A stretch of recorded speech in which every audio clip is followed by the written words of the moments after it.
Hello. Yes ma'am, नमस्ते ma'am. Hello, नमस्कार।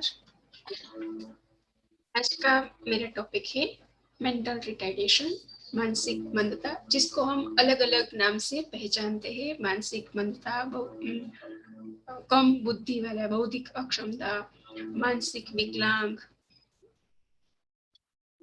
तो इसको बौद्धिक अक्षमता, आज हम बौद्धिक अक्षमता उसको हम कहते हैं, जिसका नाम 2007 में इसका मानसिक मंदता से, मानसिक मेंटल रिटार्डेशन से इसका इंटेलेक्चुअल डिसेबिलिटी नाम रखा गया था। जिसको कोई विकलांगता नहीं है, कोई डिसेबिलिटीज नहीं है, मगर एक स्थिति है।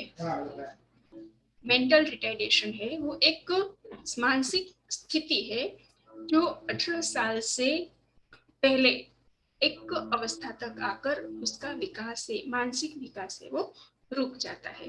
तो उसको हम मानसिक मंदता, मेंटल रिटार्डेशन, इंटेलेक्चुअल डिसेबिलिटी, बौद्धिक अक्षमता, इसे बहुत सारे नाम से पहचानते हैं। तो उसका परिचय हम करते हैं कि मानसिक मंदता क्या है। मानसिक मंदता एक ऐसा विकार है कि जिसमें मस्तिष्क का विकास जन्म से लेकर 18 वर्ष से पूर्व किसी भी स्तर पर आकर रुक जाता है और स्थायी रूप लेता है। तो ये स्थायी रूप लेने की वजह से जो बच्चा है वो इस स्थायी रूप से आगे विकास नहीं कर पाता है। तो इसी स्थायी रुकावट के कारण शारीरिक एवं मानसिक मंदता उत्पन्न हो जाती है, जिसको हम मेंटल रिटार्डेशन, मानसिक मंदता, और इंटेलेक्चुअल डिसेबिलिटी, बौद्धिक अक्षमता कहते हैं। इसकी अलग अलग परिभाषाएं दी गई है, जिसमें American association of intellectual development disability, जिसने भी 2007 में ही अपना नाम भी ये चेंज कर दिया था। पहले अलग नाम था, फिर उसने इंटेलेक्चुअल डिसेबिलिटी, डेवलपमेंटल डिसेबिलिटी है वो, अपने एसोसिएशन का नाम रख दिया है। और उसने 2002 में एक डेफिनेशन दी थी, जिसमें उसने कहा है कि मानसिक मंदता एक अक्षमता है जिसमें बौद्धिक क्रियाएं एवं अनुकूलन व्यवहार दोनों सीमित हो जाते हैं, जो वैचारिक, सामाजिक एवं व्यवहारिक कौशल में ये प्रदर्शित होता है। जो उसका व्यवहार है, जो उसका बिहेवियर है, उसकी जो विचारधारा है, जो वो सोचता है, वो सोशल लाइफ में, सामाजिक जीवन में अपना जो कौशल्य दिखाता है, उसमें उसका अवरुद्ध विकास, यानी कि उसकी जो मानसिक मंदता है, मानसिक अक्षमता है, बौद्धिक अक्षमता है, वो अपनी क्रियाओं के द्वारा दिखाई देती है। वो ठीक से अनुकूलन नहीं कर पाता है अपनी एज के हिसाब से, अपने हम उम्र लोगों के साथ, अपने से बड़े हैं, या अपने जो भी एनवायरमेंट है, उसका जो भी एनवायरमेंट है, उस वातावरण में उसको कैसे अनुकूलन करना है, अनुकूलित व्यवहार करना है, वो उसको समझ में नहीं आता है। तो उस वातावरण के हिसाब से वो अनुकूलित व्यवहार नहीं कर पाता है, यानी कि उसके वैचारिक, सामाजिक एवं व्यावहारिक कौशल्य में ये जो बौद्धिक अक्षमता है, मानसिक मंदता है, वो उसकी क्रियाओं में दिखाई देता है।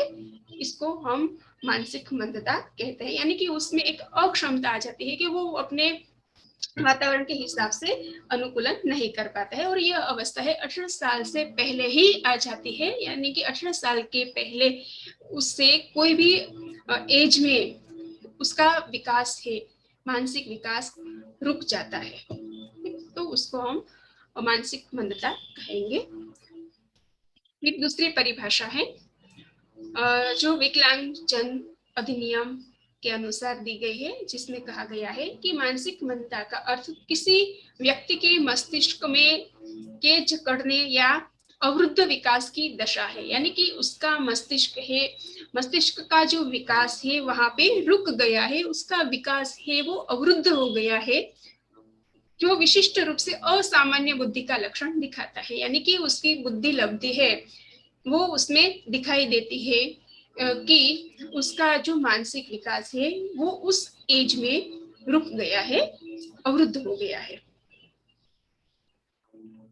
फिर है राष्ट्रीय न्यास अधिनियम ने भी इसकी एक परिभाषा दी है, जिसमें कहा है कि यह एक व्यक्ति के मस्तिष्क के जकड़ने या अवरुद्ध विकास की स्थिति है जो कि विशेष रूप से बौद्धिक असामान्यता को प्रदर्शित करती है। यानी कि ये राष्ट्रीय न्यास अधिनियम एवं विकलांगजन अधिनियम दोनों की परिभाषा में बहुत सारी साम्यताएं दिखाई देती है, जो दोनों वही कहते हैं कि उसका जो मस्तिष्क का विकास है वो अवरुद्ध हो गया है। दोनों का मीनिंग यही निकलता है। ठीक है। बौद्धिक अक्षमता को 3 प्रकार से वर्गीकृत किया गया है, जिसमें मनोवैज्ञानिक दृष्टिकोण से, शैक्षणिक दृष्टिकोण से एवं चिकित्सकीय दृष्टिकोण से उसको वर्गीकृत किया गया है। जिसमें हम पहले देखते हैं मनोवैज्ञानिक दृष्टिकोण से। तो मनोविज्ञान में बुद्धि लब्धि के आधार पर, यानी कि आईक्यू निकालते हैं, उसका बुद्धि लब्धि निकालते हैं, और किस व्यक्ति की, किस बच्चे की कितनी बुद्धि लब्धि है, इसके आधार पर उसका वर्गीकरण किया जाता है कि इसमें कितनी बुद्धि लब्धि है। तो DSM 4 के अनुसार, जिसमें कहा गया है कि जिसकी बुद्धि लब्धि 50 से 70 तक की है, उसको हम अति अल्प मानसिक मंद कहेंगे। यानी कि यहाँ से उसकी बॉर्डर लाइन शुरू हो जाती है, यहाँ से वो मानसिक मंदता की शुरुआत हो जाती है। जिसकी बुद्धि लब्धि 50 से 70 तक है उसकी। फिर दूसरा है कि 35 से 49 जिसकी बुद्धि लब्धि है, उसको हम अल्प मानसिक मंद के दायरे में रखेंगे। तीसरा है 20 से 34 जिसकी बुद्धि लब्धि है, उसको गंभीर मानसिक मंद, एवं 20 से नीचे अगर किसी की बुद्धि लब्धि है तो वो अति गंभीर मानसिक मंद कहा जाएगा। फिर उसका शैक्षणिक वर्गीकरण है, जिसमें भी बुद्धि लब्धि के आधार पर ही उसका वर्गीकरण किया गया है कि जिसकी बुद्धि लब्धि 50 से 70 के बीच है, उसको हम एजुकेबल कहेंगे। यानी कि उसको हम एजुकेशन दे सकते हैं।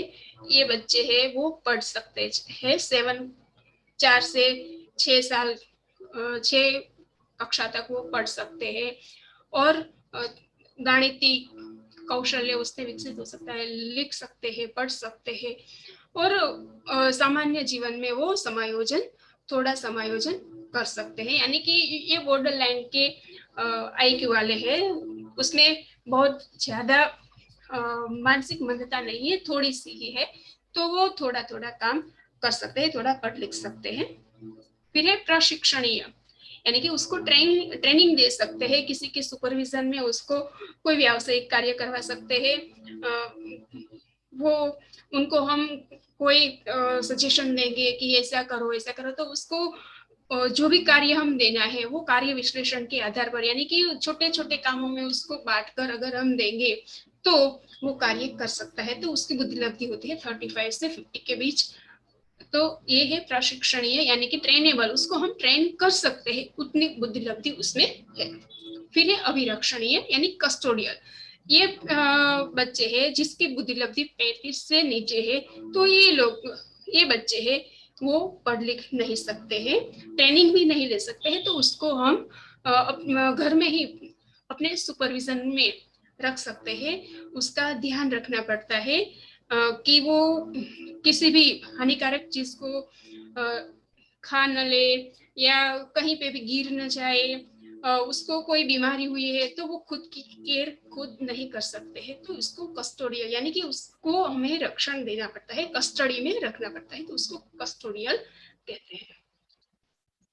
इन्हें चिकित्सकीय दृष्टिकोण से इंटेलेक्चुअल डिसेबिलिटी जो वाले बच्चे हैं उनका वर्गीकरण किया गया है, जिसमें है संक्रामक कारक है, आघात और भौतिक कारक है, अपोषक यानी कि मेटाबॉलिज्म है, या कुपोषण के कारण जिसके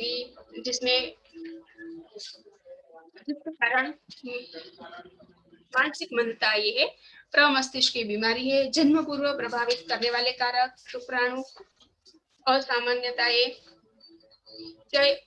अपचय विकृतियां, मनोविकृतियां, वातावरणीय कारक और अन्य कारक के कारण अगर कोई विकृति आई है, अगर अन्य कोई कारण जो हमें पता नहीं है, इनके कारण मानसिक मंदा आई है, तो ये चिकित्सीय कारण चिकित्सकीय वर्गीकरण है। इससे पहले हम ये भी देख लेते हैं कि अगर कोई मंद बुद्धि का बच्चा है तो उसको हम कैसे पहचानेंगे। तो उसके बहुत सारे सिम्टम्स है, जैसे कि प्रकार है, उसका सर बड़ा होता है, कम होता है, यानी कि माइक्रोसेफाली, हाइड्रोसेफाली है। फिर वो जल्दी से समझ नहीं पाता, उसकी समझने की क्षमता कम होती है, जल्दी लिख नहीं सकते हैं, पढ़ नहीं सकते हैं, उनके विकास की गति भी कम होती है। और स्कूल में अगर बच्चे हैं तो उनकी पढ़ाई भी कम चलती है, देरी से चलती है। तो ऐसे बच्चे अगर है तो हम उसको उसका मानसिक विकास कम है ऐसा कह सकते हैं, या उसका स्क्रीनिंग इसके आधार पर कर सकते हैं। उसके कारण क्या है, बौद्धिक अक्षमता के कारण, तो जन्म से पहले, जन्म से के समय और जन्म के बाद। जन्म से पहले वो सबको पता है कि जन्म से पहले अगर कोई आनुवंशिक रीजन है, कोई क्रोमोसोम्स या जीन्स में कोई परेशानी है, कोई डिफिकल्टी से वंशानुगत कोई बीमारी है, तो इसकी वजह से भी ये बौद्धिक अक्षमता आ सकती है। जन्म से पूर्व में बहुत सारे रीजंस है, जैसे कि माँ ने दवाइयाँ ली है, ड्रग्स का सेवन करती है, बिना डॉक्टर की को बताए हुए ज्यादा डोज लिया है दवाइयों का, अगर कहीं से गिर गई है, कुपोषण की शिकार है, अच्छा वातावरण उसको नहीं मिला है, कोई जीन्स यानी कि हमारे क्रोमोसोम्स में कोई गड़बड़ी है, चयापचय में कोई गड़बड़ी है, तो बहुत सारे रीजन से जिसकी वजह से बौद्धिक अक्षमता आ सकती है।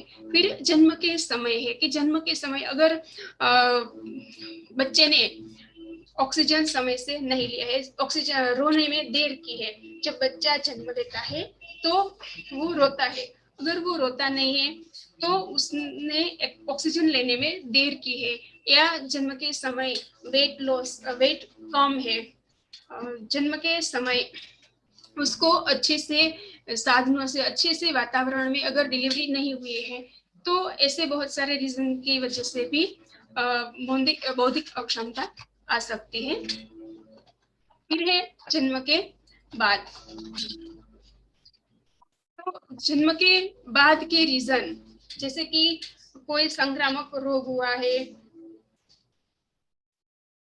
कहीं से गिर गया है, सर पे चोट आई है, कुपोषण का शिकार हुआ है, अच्छा वातावरण की वजह से भी उसमें कोई बौद्धिक अक्षमता आ सकती है। फिर उसका शैक्षणिक प्रबंधन हम कैसे करेंगे, जैसे कि बुद्धि लब्धि के आधार पर हमने बच्चों को डिवाइड कर दिया है। तो जो बच्चे शैक्षणिक वर्गीकरण में आते हैं, यानी कि एजुकेबल बच्चे हैं, तो उनका हम शैक्षणिक प्रबंधन करेंगे कि ऐसे बच्चों को ऐसे बच्चे हैं वो टेक्स्ट बुक से पढ़ सकते हैं, ऐसे बच्चों का हम शिक्षा में आगे बढ़ा सकते हैं, यानी कि 5 से 7 कक्षा तक या बस इतने तक वो पढ़ सकते हैं। फिर जो ट्रेनेबल बच्चे के कैटेगरी में जो आते हैं, उसमें उसको अलग अलग व्यावसायिक ट्रेनिंग दे सकते हैं, उसको जो भी कार्य हम सिखाना है, व्यावसायिक ट्रेनिंग देनी है, तो उसको छोटे छोटे कार्य में बांटकर उसको ट्रेनिंग देकर उसका शैक्षणिक प्रबंधन कर सकते हैं। और जो बच्चे कस्टोडियल है तो उसको डेली लिविंग के आधार पर उसको ट्रेनिंग देकर उसका शैक्षणिक प्रबंधन हम कर सकते हैं। Thank you. हम यहाँ तक रखते हैं, फिर है दूसरा टॉपिक।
दूसरा टॉपिक है दृष्टि दोष, हियरिंग इम्पेयरमेंट। हमारे पास हमें 5 ज्ञानेंद्रिया है, जो सभी ज्ञानेंद्रिया है वो बहुत महत्वपूर्ण है। तो 5 ज्ञानेंद्रियों के बहुत अलग अलग महत्व है, जिसमें आंख, कान, नाक, जीभ, त्वचा सभी। इसमें आंख है वो भी एक महत्वपूर्ण ज्ञानेंद्रिय है, जो हम देख के बहुत सारा सीखते हैं। तो कई बार अनेक विकारों के कारण बालक की आंखें कमजोर हो जाती है और उसे स्पष्ट रूप से दिखाई नहीं देता है, तो उसे हम दृष्टि दोष कहते हैं, जिसके अलग अलग प्रकार है, जिसमें है निकट दृष्टि दोष, दूर दृष्टि दोष, वर्णांता, जरा दूर दृष्टि, अबिंदुता एवं दृष्टिहीनता।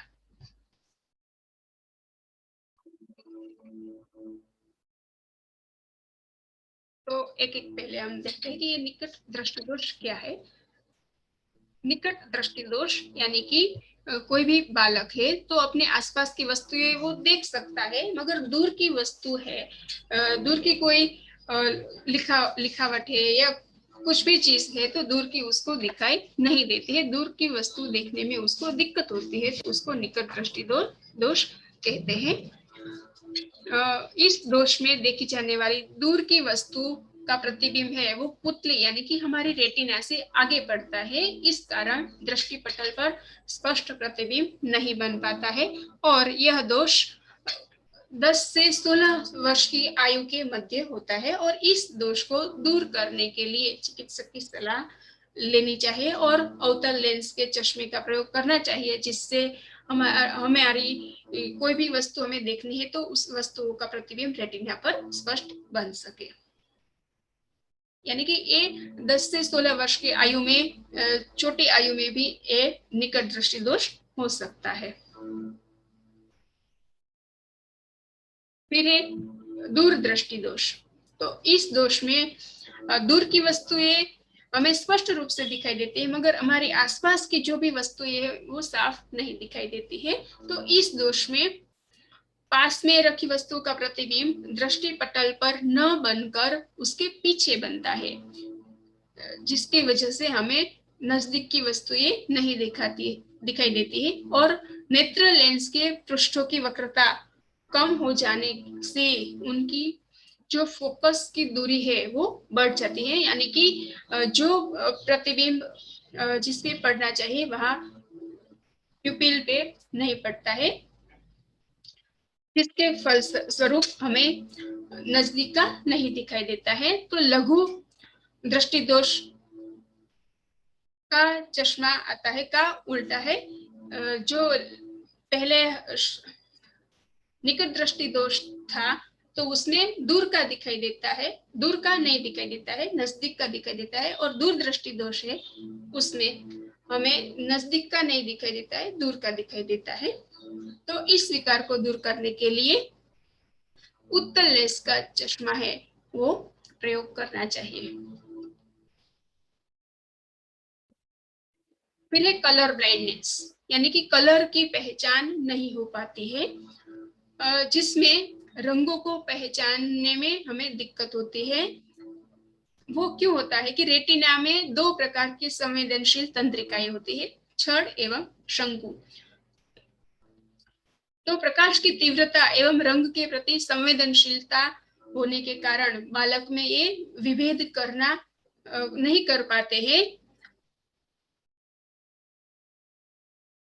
और जो कलर वाली जो चीज है वो उसको ब्लैक एंड व्हाइट दिखाई देती है,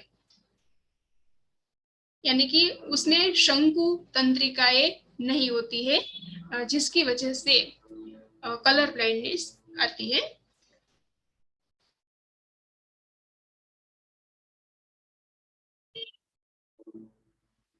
फिर है जरा दृष्टि दोष। तो इसमें बालक को निकट एवं दूर दृष्टि साथ में दोनों दोष होते हैं। तो इसमें इसके इलाज के लिए द्विफोकसी लेंस का चश्मा का प्रयोग करना चाहिए, और इस चश्मे के ऊपर के भाग में अवतल लेंस लगाया जाता है और जो दूर की वस्तु देखने के काम आता है, तथा नीचे के भाग में उत्तल लेंस का प्रयोग किया जाता है, जो निकट की वस्तुओं को स्पष्ट देखने में मदद करता है। मैम ये पीपीटी नहीं है क्या इसकी? हेलो। फिर है तीसरा विकार है, पांचवा हेलो। विकार है अबिंदुकता यानी एस्टिमेटिज्म, विषम दृष्टि दोष।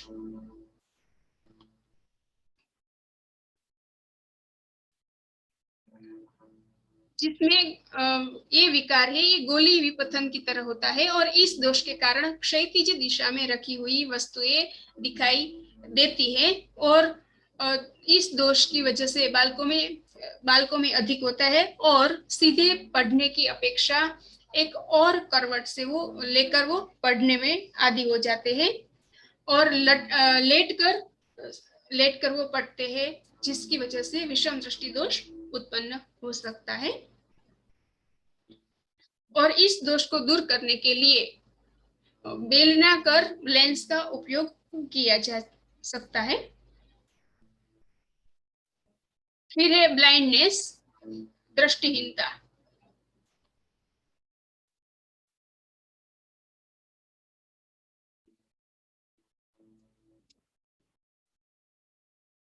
यानी कि ब्लाइंडनेस पूर्ण रूप से वो अंधा है, उसको कुछ भी दिखाई नहीं देता है, जो ये जन्मजात भी होता है और शैक्षणिक दृष्टि से दृष्टिहीनता एक विकार है जिसको दृश्य सामग्री नहीं दिखाई देती है। यानी कि ऐसे बच्चे हैं तो उसको हम शिक्षा देंगे तो उसके लिए हम बहुत सारे ऐसे इंस्ट्रूमेंट तैयार करेंगे जो वो स्पर्श करके पढ़ सकते हैं, देख सकते हैं। तो दृष्टिहीनता दोष में व्यक्ति का नेत्र है वो लाल रहता है और लगातार उसमें पानी गिरता रहता है और गति असमान रहती है।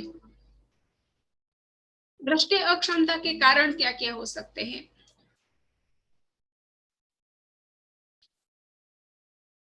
जैसे कि लापरवाही है, उचित उपचार न करवाना, बीमारी, अलग अलग बीमारी, कोई आंख की बीमारी है, ट्रेकोमा है, आंख लाल रहती है, आंख में कोई धारदार चीज गई है, धूल गई है, धुआं गया है, तो इससे भी दृष्टि अक्षमता आ सकती है। कोई संक्रामक रोग है जिसकी असावधानी के कारण भी दृष्टि दोष हो सकता है।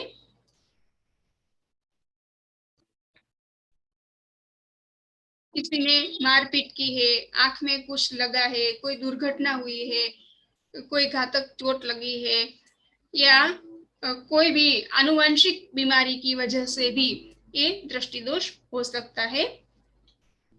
और कोई शारीरिक बीमारी है, कोई विष का प्रभाव है, तो इसकी वजह से भी ये दृष्टि दोष हो सकता है।